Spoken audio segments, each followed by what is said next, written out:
পাথারকান্দি থানাধীন তৃপ্তি এলাকায় দুটি বাহনের মুখোমুখি সংঘর্ষে অঘটন। বাইক এবং অটোরিকশার সংঘর্ষে ভয়ঙ্কর দুর্ঘটনা সংঘটিত হল পাথারকান্দি তৃপ্তি এলাকায়। দুটি বাহনের মুখোমুখি সংঘর্ষে জাতীয় সড়ক থেকে পাশের নালায় ছিটকে পড়ল বাইক সহ চালক এবং অটোরিকশাটিও ছিটকে পড়ে গুরুতর আহত হয়েছেন বাইক চালক এবং অটোরিকশার যাত্রী।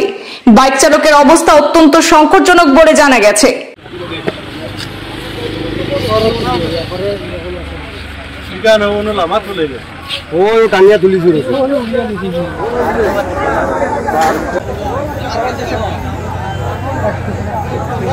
ঘটনার বিবরণে জানা যায়, আসিমগঞ্জ অভিমুখী MZ01 P0886 নম্বরের পালসার বাইক এবং AS10B 64162 নম্বরের পাথারকান্দি অভিমুখী অটোরিকশার মুখোমুখি সংঘর্ষ ঘটে তৃপ্তি এলাকায়।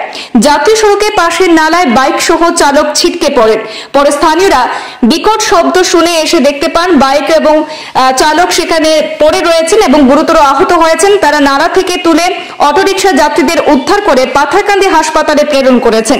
বর্তমানে অটো যাত্রীরা কম আহত হলেও বাইক চালকের অবস্থা অত্যন্ত সংকটজনক বলে জানা যাচ্ছে।